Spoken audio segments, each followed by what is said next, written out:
And last album of the night, I'm going to bed, is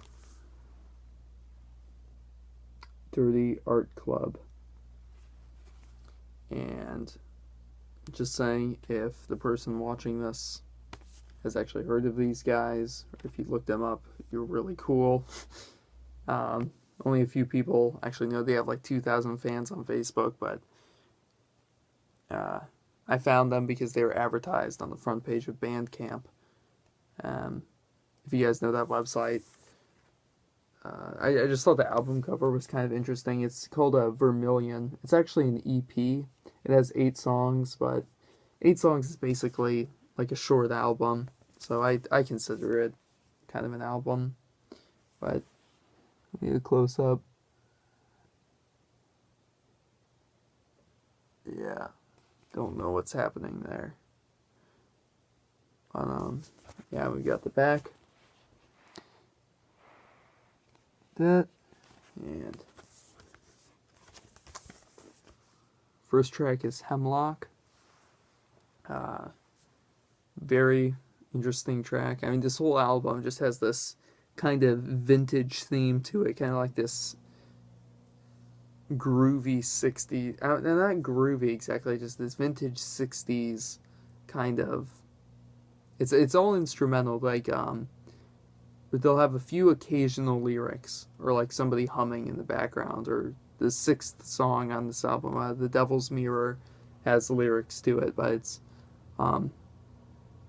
whenever they do, you know, it's like meaningful or something. Hemlock had very cool bass riff at the beginning, just this kind of in the club, but not really, but like just hanging out, being cool, driving my car with like one hand. I don't know. Very interesting, and he kind of gets this rhythm going with his voice. It's 2 guys. They both they both just do this with laptops, which is kind of lame. Like when they play live, they're just standing there like tapping away, and it's not very cool. If they had like a whole band, this would be like the coolest band to see, but they don't. So if you're not thinking about it though and just listening to the music, it's still great. But as I was saying, he starts getting this rhythm going with his voice on the first song. That's kind of like, I can't do it, but like, I'm not gonna even try. It's just this kind of cool rhythm thing going with his voice. It's really interesting. Cool track. And the second one, which is so relaxing and just, it makes you feel like, best way to describe it is you feel like everything is clean, you know, just you're in a clean world and nothing matters except for this song right now, and you're just like wide-eyed. It's an amazing song, which is Sunburn. It's, I don't know how to describe it. Just really, if you're not going to listen to this, listen to Sunburn, the song off of here. I'm not sure if they're a little bit underground, so I'm not sure if the Sunburn's actually on YouTube. I don't think the full album's on there. But go to Bandcamp and type in Dirty Art Club. Oh, I don't think I even said the name of the band, did I? Dirty Art Club. I'm not sure if I did. But yeah. The song's just so peaceful. It's another amazing bass riff. Just this really great bass riff. They keep going the entire time. They have just one lyric in the entire song where it, every once in a while this like kind of high-pitched voice will go, I can't understand what he's saying. It sounds like gibberish, but he says Alima So. I don't know what that is, but he says it and it's kind of like, and he goes, afterwards or something like that. It's very relaxing, very nice. Great song. Next song is Ghost of the Night Tide, which I could kind of It's good. I could really don't care for it too much. Um, but the good thing I do like about Goes to the Night Tide is if you listen to it, it's worth it just for this. If you have the vinyl, only if you have the vinyl. Um, if you listen to it on MP3, it kind of cuts off. But once it leads in to the next song, which is a great song, just the lead in is worth listening to the other song for.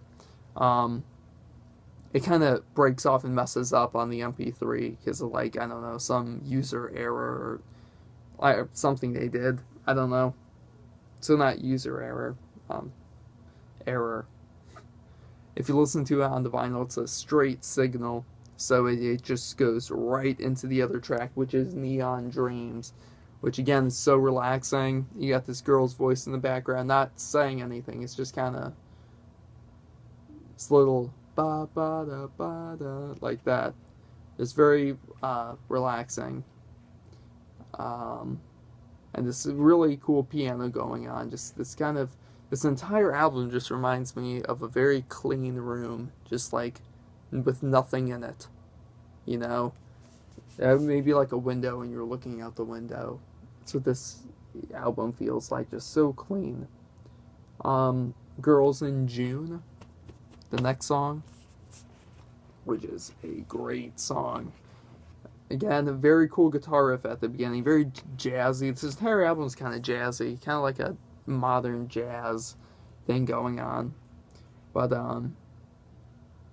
after that, it's got those kind of jazz drums with that brush hitting the snare. That I don't know what that brush.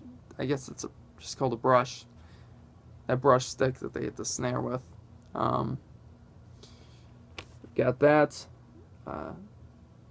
Very jazzy song. Number 7 is Evermore, which is kind of weird. I don't really. It's just this weird beat the whole time. It's kind of like it'll come on shuffle and you're like, oh yeah, on your I don't know. And number 8, Strange Wolf. Something I really like about this band is sometimes they will have this random conversations going on at the beginning of a song or in the middle of it, and then it'll cut off and go into the song. It has this weird conversation with like these, it sounds like this 60s commercial almost, with this husband and wife talking. The wife's complaining that the husband's not looking at her like sexually anymore. And he's like, I don't know what you're talking about. And she's like, don't worry about it. And then that's literally what it is. It's kind of funny, and you're like, wait, what's happening? And then it goes on into this smooth little song, nice and jazzy, whatever. So that's this album. Amazing album. I paid $25 for it, which is kind of, it's only 8 songs. It's about 20 minutes long. So I guess that's kind of a rip-off, honestly. But, I mean, it's only sold in one place, which is if you go to Bandcamp or their website, which is kind of, Bandcamp's kind of linked in with different websites. So I guess you could consider it one place, which is Phonosaurus Records or Bandcamp. That's where they sell it. That's the record company. And it takes like forever to get to you. If you live in America, that is. It took like over 2 weeks to get shipped to me, and they had zero tracking information. I didn't even know if they sent it. Just showed up on my doorstep one day. I was like, hey, there it is. Like, really bad shipping. And they're too underground to actually have somebody list it on eBay or Amazon. But the cover is kind of flimsy, but underground band. It's actually better than a little bit better than the Kishibashi cover. If you watch my other review, very slick, nice plastic coating, and again, this does not have a dust cover, so the vinyl can be kind of dirty, but it is a kind of offbeat record company, so I guess they don't have as much money. And again, flimsy record. No. Great album, but kind of flimsy. And something I don't like that they do is they want to take up most of the room on the 12-inch, but they don't have that much actual music, maybe like 10 minutes on each side. And so they switch it to 45 rotations per minute. And so you gotta switch your record player and stuff like that just to fit this. And they could have just made it 33. It just would have been a lot easier to work with. They just wanted to make it look like they were taking up more space, I'm guessing. It might have been they actually wanted it, but it looks like just looks like it to me. And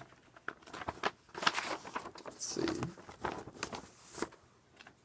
Comes with digital download. And that's it. That's all it comes with. And it's a good album. Kind of a bad price for the vinyl. But if you really like it, like I do, the song Sunburn, I basically bought it just for that song. Yeah. So tell me if you like the review, leave comments, whatever. Check out my channel. See ya.